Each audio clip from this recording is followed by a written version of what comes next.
Alexandre Beaumont, 35 ans, héritier d'un empire immobilier de 3 milliards d'euros, était fatigué. Fatigué des faux sourires, des gens intéressés uniquement par son argent, des employés qui volaient, mentaient et trahissaient sa confiance. Ce matin de novembre, dans sa villa sur le lac d'Annecy, il décida de mener une expérience cruelle, mais nécessaire. Il fit semblant de s'être endormi sur le canapé de son bureau privé, laissant délibérément 50 000 € en espèces éparpillés sur la table à côté de lui, accompagnés de documents bancaires confidentiels et de son ordinateur portable ouvert. Puis il attendit. Quand Marie Dubois, la nouvelle gouvernante embauchée seulement 2 semaines auparavant, entra pour nettoyer la pièce, Alexandre retint son souffle et observa à travers ses paupières mi-closes. Ce qu'il vit dans les 10 minutes suivantes le bouleversa si profondément que cela allait changer non seulement sa vision des gens, mais le cours entier de sa vie. Car parfois, l'honnêteté se trouve là où on l'attend le moins, et la vraie richesse n'a rien à voir avec l'argent. La villa Beaumont dominait le lac d'Annecy comme un palais suspendu entre ciel et eau. Alexandre l'avait hérité à 25 ans et en 10 ans avait doublé le patrimoine familial. Il était apparu 3 fois en couverture de Forbes France. Mais derrière le charme public, il cachait une solitude dévastatrice et une profonde méfiance envers l'humanité. Chaque trahison au fil des ans avait ajouté une autre couche de cynisme à son âme, jusqu'à le convaincre d'une vérité amère. Tout le monde avait un prix. La semaine précédente, il avait licencié sa gouvernante de longue date après avoir découvert qu'elle volait systématiquement des vins de la cave depuis 3 ans. 50 000 € de perte. Mais pire que la perte financière était le sentiment de trahison. Les 3 premières candidates envoyées par l'agence avaient été des catastrophes. Puis Marie Dubois était arrivée. 32 ans, yeux verts qui regardaient droit sans baisser le regard. Lors de l'entretien, elle avait répondu avec une honnêteté désarmante. Elle avait besoin d'un salaire stable pour aider sa mère atteinte d'Alzheimer avancé. La maison de retraite coûtait 3 000 € par mois. Elle gagnait 1 500 avec des petits boulots. Alexandre l'avait embauchée sur le champ, mais avec la certitude cynique qu'elle aussi le décevrait probablement. Marie avait commencé 2 semaines auparavant et était incroyablement compétente. Mais elle semblait presque trop parfaite, ce qui mettait Alexandre encore plus sur ses gardes. Ce matin de novembre, gris et froid, Alexandre prit sa décision.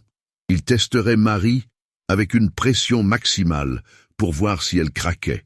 Il prit 50 000 € et les dispersa sur la table basse à côté du canapé où il ferait semblant de dormir. Il ajouta des relevés bancaires, des documents sur des investissements de plusieurs millions et laissa l'ordinateur ouvert. Puis il s'allongea sur le canapé, ferma les yeux, mais les garda juste assez ouverts pour voir. Quand Marie entra, son regard alla immédiatement vers l'argent. 50 000 €, plus d'1 an de son salaire, une tentation impossible. Alexandre sentit le sang battre dans ses tempes. Voilà, pensa-t-il amèrement. Maintenant elle va prendre l'argent. Mais ce qui se passa ensuite le bouleversa complètement. Marie ne toucha pas l'argent. Au lieu de cela, elle prit le plaid en cachemire et l'étendit doucement sur Alexandre, le couvrant pour le protéger du froid. Puis elle ramassa tout l'argent, l'empila soigneusement et le plaça sous un presse-papier en cristal où il ne pouvait pas tomber. Elle ferma l'ordinateur, rassembla les documents et les mit en sécurité. Chaque mouvement était respectueux, comme si elle protégeait quelqu'un qui lui tenait à cœur. Marie regarda longtemps Alexandre, endormi.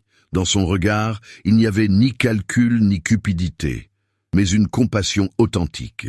Puis elle murmura doucement des mots qu'il entendit à peine. « Pauvre garçon, si riche mais si seul. Dors, mon chéri. » Avant de partir, elle écrivit un message sur un papier, l'informant qu'elle avait trouvé l'argent sans surveillance et l'avait mis en sécurité, lui suggérant d'utiliser le coffre-fort.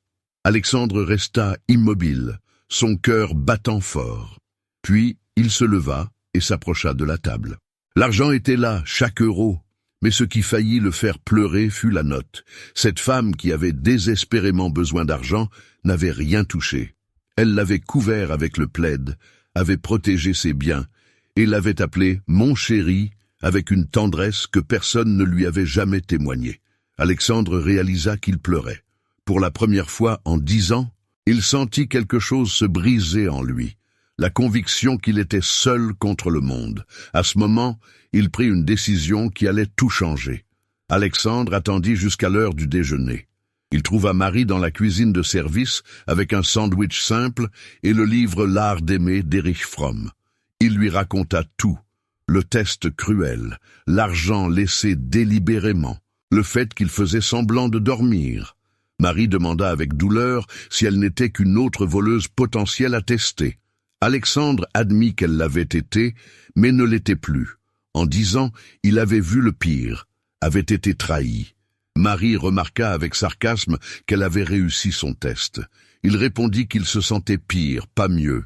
Marie aurait pu prendre l'argent, mais elle l'avait couvert et protégé à la place. Marie le regarda avec force. Sa mère lui avait appris que l'honnêteté dépend de qui on est, pas de ce qu'on a. Elle avait un diplôme en philosophie de la Sorbonne. La France n'avait pas besoin de philosophes. L'argent volé n'achète que la honte. Marie expliqua qu'il lui faisait pitié. Villa splendide, mais vide. Il avait tout, mais rien de ce dont un humain a besoin. Alexandre demanda comment elle ne le haïssait pas. La colère empoisonne l'âme, répondit Marie. L'intégrité est la seule victoire des pauvres sur les riches.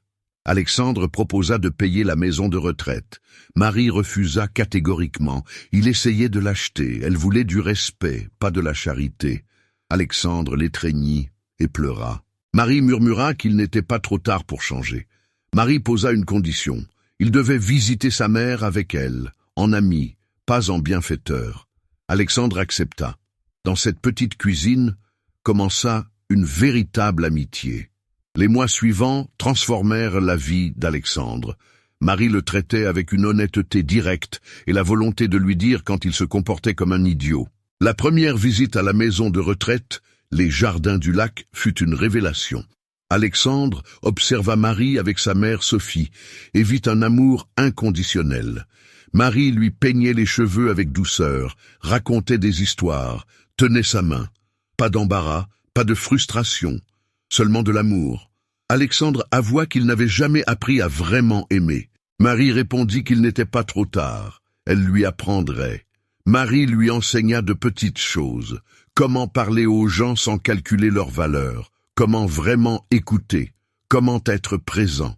Elle l'emmena au marché d'Annecy, à l'église, au dîner dans des maisons modestes.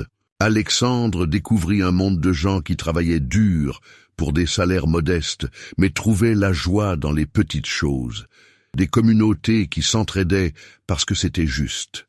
Après un dîner mémorable, il dit qu'il avait été plus heureux en mangeant des lasagnes dans une cuisine bondée qu'il ne l'avait jamais été dans un restaurant 3 étoiles. Marie expliqua qu'il avait été présent. Il s'était connecté aux gens en tant qu'humain. Marie le corrigea. Elle n'avait pas peu. Elle était riche dans les choses qui comptent. Il avait compté le mauvais type de richesse. 6 mois après le test, Alexandre entra dans la cuisine et commença à aider. Il dit à Marie qu'il voulait changer sa vie. Vraie vie, vraie personne, vraie signification. Marie dit qu'il devait être prêt pour des choses difficiles, être vulnérable, affronter la douleur. Alexandre confirma qu'il était prêt.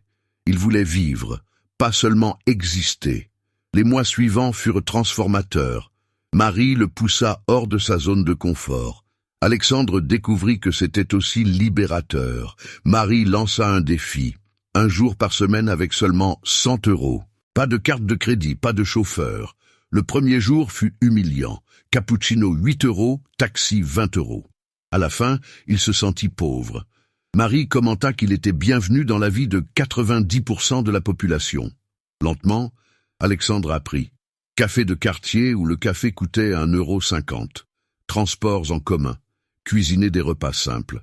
La vraie valeur de 100 €. Marie l'emmena faire du bénévolat à la soupe populaire. Alexandre se retrouva face à face avec la vraie pauvreté. Une vieille femme le remercia pour une assiette de pâtes avec une telle gratitude qu'il dut pleurer.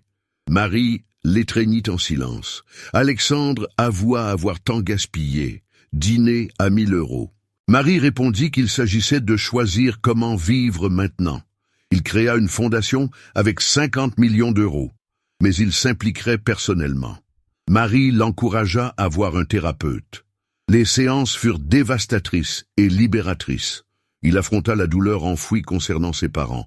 Il pleura plus qu'en toute sa vie d'adulte. Lentement, il commença à guérir. Les murs s'effritèrent. Il forma de vraies amitiés. 9 mois après le test, ils étaient assis sur la terrasse. Alexandre dit qu'elle l'avait sauvé, pas du vol, mais de lui-même. Elle lui avait appris comment sentir, faire confiance, être humain. Marie dit qu'il ne devait pas rembourser, simplement être la personne qu'il devenait, aider les autres, choisir la connexion. Alexandre s'agenouilla devant elle. Il révéla qu'il était tombé amoureux d'elle, parce qu'elle l'avait vu quand il était invisible à lui-même. Marie retira ses mains. Elle travaillait pour lui. Déséquilibre de pouvoir. Il répondit avec passion qu'il détestait son monde. Elle était réelle, honnête. Marie avoua avoir peur. Peur de blesser, d'être blessé. Alexandre dit qu'ils avaient tous deux peur, mais affronter les peurs ensemble était mieux. Marie accepta avec une condition, si cela changeait qui ils devenaient, ils arrêteraient. Alexandre rit et accepta. Ce soir-là, ils franchirent une ligne. Alexandre ressentit seulement de la certitude. Cette femme était la meilleure chose qui lui soit jamais arrivée. Les mois suivants furent différents de toute relation qu'Alexandre avait eue. Marie insista pour qu'elle quitte son travail de gouvernante afin d'éliminer le déséquilibre de pouvoir. Elle trouva un emploi comme consultante pour une maison d'édition, utilisant enfin son diplôme. Elle loua un petit appartement à Annecy, refusant l'aide financière d'Alexandre car ils devaient être égaux. Leurs rendez-vous étaient dans des bistrots de quartier, des promenades le long du lac, de petites galeries d'art. Alexandre découvrit que ces sorties simples le rendaient plus heureux que tout événement mondain. Mais ce n'était pas toujours facile. Les origines différentes créaient des tensions inévitables qu'ils affrontaient avec une honnêteté douloureuse jusqu'à atteindre des compréhensions plus profondes. Ils commencèrent à travailler ensemble sur la fondation d'Alexandre. Ils financèrent des bourses pour étudiants en philosophie, des programmes de microcrédit, des soins médicaux pour familles en difficulté. Alexandre changea radicalement la façon dont il gérait son entreprise. Il augmenta les salaires, créa des politiques humaines qui plaçaient les gens au centre. 1 an et demi après ce premier dîner sur la terrasse, Alexandre emmena Marie au bistrot de leur premier rendez-vous. Après le dîner, alors qu'il marchait le long du lac, il s'arrêta à un banc loin des lumières de la ville. Il sortit une petite boîte. Il expliqua que la bague avait appartenu à sa mère. Ce n'était pas la plus chère qu'il pouvait acheter, mais elle valait plus, car elle portait l'amour. L'amour que ses parents avaient eu, et l'amour qu'il voulait construire avec elle. Il lui demanda de l'épouser parce qu'il l'aimait, parce qu'elle le rendait meilleur, parce qu'il voulait passer sa vie à apprendre d'elle et à l'aimer. Marie pleura en riant que les gens penseraient qu'elle était une chercheuse d'or. Alexandre répondit avec férocité que les gens pouvaient penser ce qu'ils voulaient. Il connaissait la vérité. Elle était la femme la plus forte et la plus honnête qu'il ait jamais rencontrée. Marie le regarda dans les yeux et murmura oui. Elle l'épouserait parce qu'il était Alexandre, l'homme qui avait eu le courage de changer, l'homme qui l'aimait pour ce qu'elle était. Tu aimes cette histoire, Makwa? Laisse un petit like et abonne-toi à la chaîne. Maintenant, reprenons la vidéo. Alexandre lui passa la bague au doigt avec des mains tremblantes, puis l'embrassa sous les étoiles. À ce moment, il comprit enfin ce que signifiait être vraiment riche. Le mariage fut petit, intime et parfait, pas dans la villa sur le lac, mais dans le jardin de la maison de retraite où vivait la mère de Marie, pour que Sophie puisse être présente. C'était l'un de ses bons jours, et elle reconnut Marie, souriante avec une joie confuse, alors que sa fille marchait dans l'allée improvisée entre les chaises pliantes. Il y avait 50 invités. Les amis de Marie d'Annecy, quelques collègues sélectionnés d'Alexandre devenus de vrais amis, le personnel de la maison de retraite qui aimait Marie pour son dévouement, et quelques membres du personnel de la villa qu'Alexandre avait appris à voir comme une famille. Pas de photographes de presse people, pas de liste de célébrités, pas d'ostentation. Seulement des gens qui aimaient vraiment le couple, qui étaient là pour témoigner quelque chose d'authentique. Le banquet était un buffet simple préparé par un bistrot local. Le gâteau fut fait par la fille du propriétaire du café où Marie prenait son café. La musique était un quatuor à cordes d'étudiants du conservatoire qu'Alexandre avait financé à travers sa fondation. Lors de l'échange des vœux, Alexandre regarda Marie dans les yeux et prononça des mots venus directement du cœur. Il lui dit qu'elle lui avait appris que l'honnêteté n'est pas quelque chose qu'on achète ou qu'on teste, mais quelque chose qu'on choisit chaque jour, même quand c'est difficile. Elle lui avait appris que la vraie richesse n'est pas dans le compte bancaire, mais dans les connexions que nous créons, dans l'amour que nous donnons, dans la personne que nous choisissons d'être. Elle l'avait sauvé de la vie la plus solitaire qu'un homme puisse vivre, une vie de luxe sans amour, de succès sans signification, d'existence sans vie. Il promit de toujours l'honorer, de toujours la respecter, de ne jamais oublier les leçons qu'elle lui avait enseignées. Et il promit que chaque jour, il ferait le choix qu'elle avait toujours fait, choisir l'honnêteté, l'intégrité et l'amour. Même quand c'est le choix le plus difficile, Marie pleura ouvertement en répondant, lui rappelant que quand elle l'avait couvert avec ce plaid, elle pensait qu'il n'était qu'un autre riche solitaire. Elle ne savait pas qu'elle couvrait l'homme qu'elle allait aimer. Elle ne savait pas que derrière tous ces murs de cynisme, il y avait quelqu'un qui voulait désespérément croire à nouveau en la bonté. Il avait choisi de changer, et ce choix avait demandé plus de courage que tout ce qu'elle avait jamais fait. Elle promit de toujours le soutenir, de le défier quand il devenait complaisant, de lui rappeler d'où ils venaient tous les deux. Et elle promit qu'ils construiraient une vie ensemble, qui ne serait pas mesurée en euros mais en impact, en amour, en différence qu'ils feraient dans le monde. Quand le prêtre les déclara mari et femme, et qu'Alexandre embrassa Marie, même Sophie applaudit, momentanément présente et heureuse pour sa fille. Ce fut un moment qu'aucun des présents n'oublierait jamais. Après le mariage, Alexandre et Marie prirent une décision radicale. Ils vendirent la villa sur le lac d'Annecy. Elle était trop grande, trop vide, trop symbolique de l'ancienne vie. À la place, ils achetèrent une maison plus petite mais confortable à Annecy, près de la maison de retraite de Sophie, avec assez d'espace pour eux et la famille qu'ils espéraient avoir un jour. Avec l'argent de la vente de la villa qui rapporta 28 millions d'euros, ils créèrent la Fondation Sophie, en l'honneur de la mère de Marie.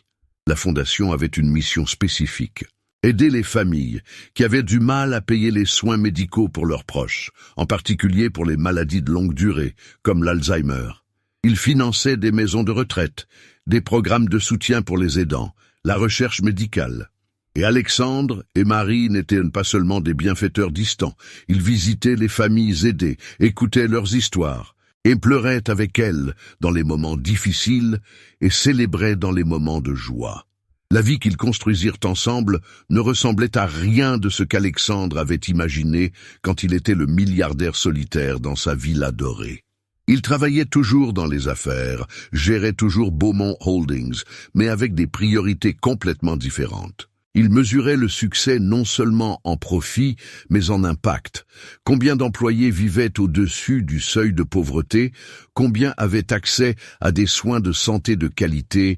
Combien pouvaient se permettre de passer du temps avec leur famille?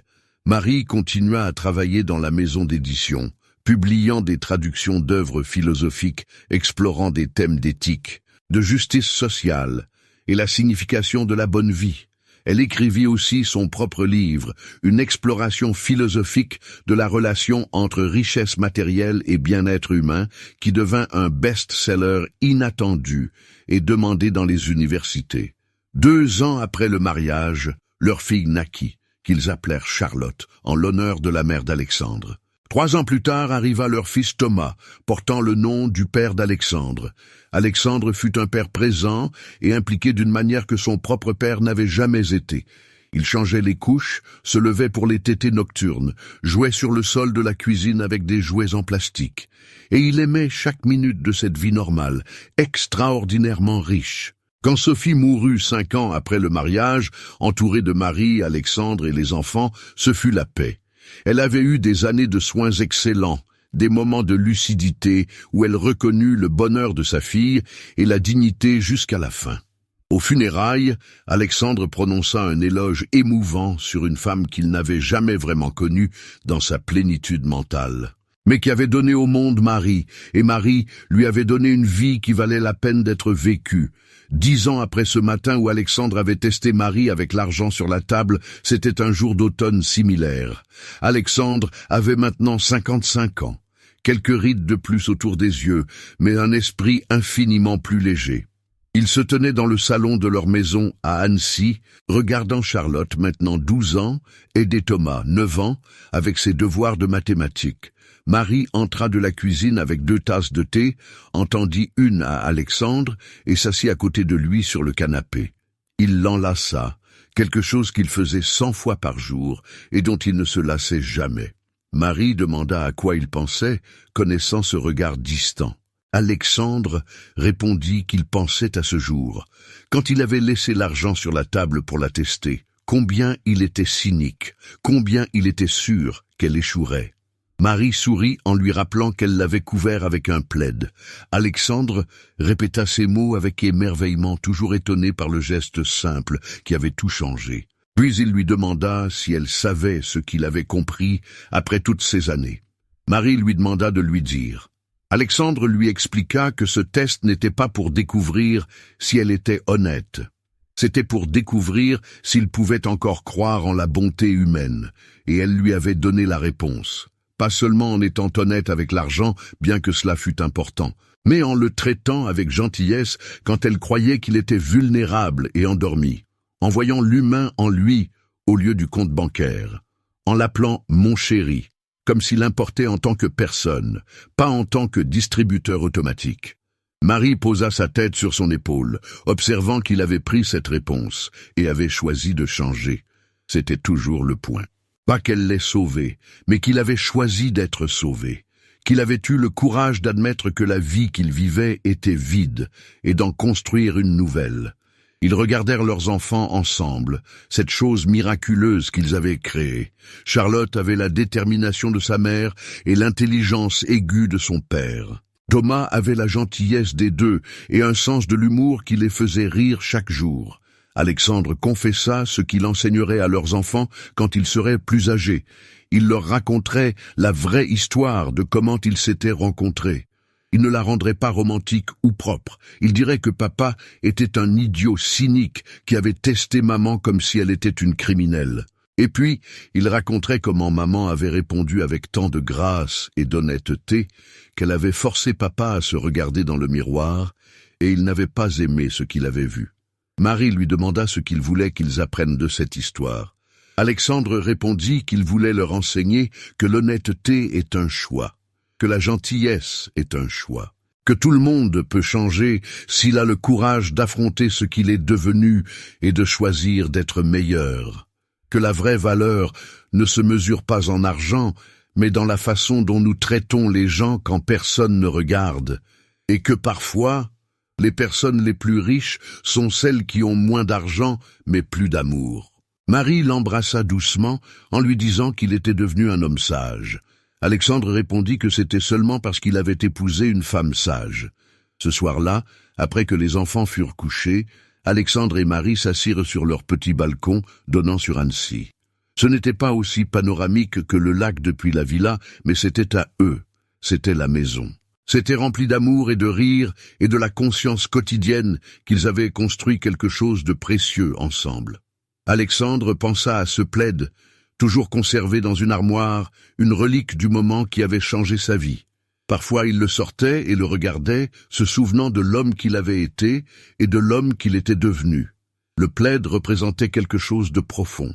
Que la gentillesse compte, que les gens voient quand nous prenons soin, qu'un petit geste de compassion peut changer toute une vie.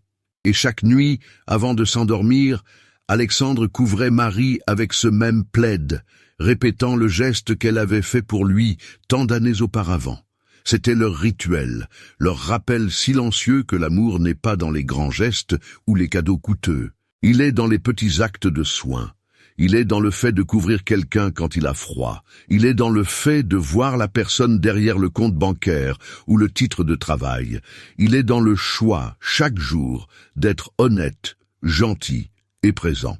Alexandre Beaumont avait commencé la vie avec rien, avait construit un empire de milliards et avait presque perdu lui-même dans le processus. Mais une femme avec un plaid et un cœur honnête lui avait montré le chemin du retour à la maison. Pas vers la villa dorée, mais vers quelque chose de beaucoup plus précieux, une vie riche dans les choses qui comptaient vraiment. Et cela, comprit-il enfin, était la vraie richesse. Pas quelque chose qu'on accumule, mais quelque chose qu'on construit, un jour à la fois, un choix à la fois, une personne à la fois. La vraie richesse est dans l'amour que nous partageons, dans la gentillesse que nous offrons, dans l'intégrité que nous maintenons même quand personne ne regarde. C'est dans le choix que Marie fit ce jour-là quand elle n'a pas pris l'argent. C'est dans le choix qu'Alexandre fit quand il décida de changer. C'est dans le choix que nous faisons tous chaque jour. Être honnête ou malhonnête, gentil ou cruel, connecté ou isolé. Et alors qu'Alexandre s'endormait cette nuit-là, avec Marie dans ses bras et ses enfants en sécurité dans leur chambre, il sourit en sachant qu'il avait enfin compris le secret que l'argent ne pourrait jamais acheter, que nous sommes riches quand nous aimons et sommes aimés, quand nous vivons avec intégrité, quand nous choisissons la connexion au lieu de la solitude. C'est la vraie richesse. Et Alexandre Beaumont, autrefois milliardaire solitaire, était maintenant l'homme le plus riche du monde. Mettez un like si vous croyez que l'honnêteté est un choix, et pas une condition économique. Commentez en racontant un moment où quelqu'un vous a montré de la gentillesse quand vous étiez vulnérable. Partagez cette histoire pour rappeler que la valeur d'une personne n'est pas dans son compte bancaire, mais dans son caractère. Abonnez-vous pour plus d'histoires qui démontrent comment la gentillesse peut changer des vies. Parfois, les personnes qui ont le moins matériellement sont les plus riches spirituellement. Parfois, un geste simple comme couvrir quelqu'un avec un plaid peut sauver une âme. Et parfois, tout ce qu'il faut pour changer une vie est le choix courageux d'être honnête quand il serait plus facile de ne pas l'être. L'honnêteté n'est pas de la faiblesse, c'est la plus grande force, et la gentillesse n'est pas de la naïveté, c'est de la sagesse profonde. Car, à la fin, ce qui reste quand tout le reste disparaît n'est pas l'argent ou le pouvoir ou le succès. C'est l'amour que nous avons donné, la gentillesse que nous avons montrée, et le choix que nous avons fait d'être des personnes d'intégrité, même quand personne ne regardait.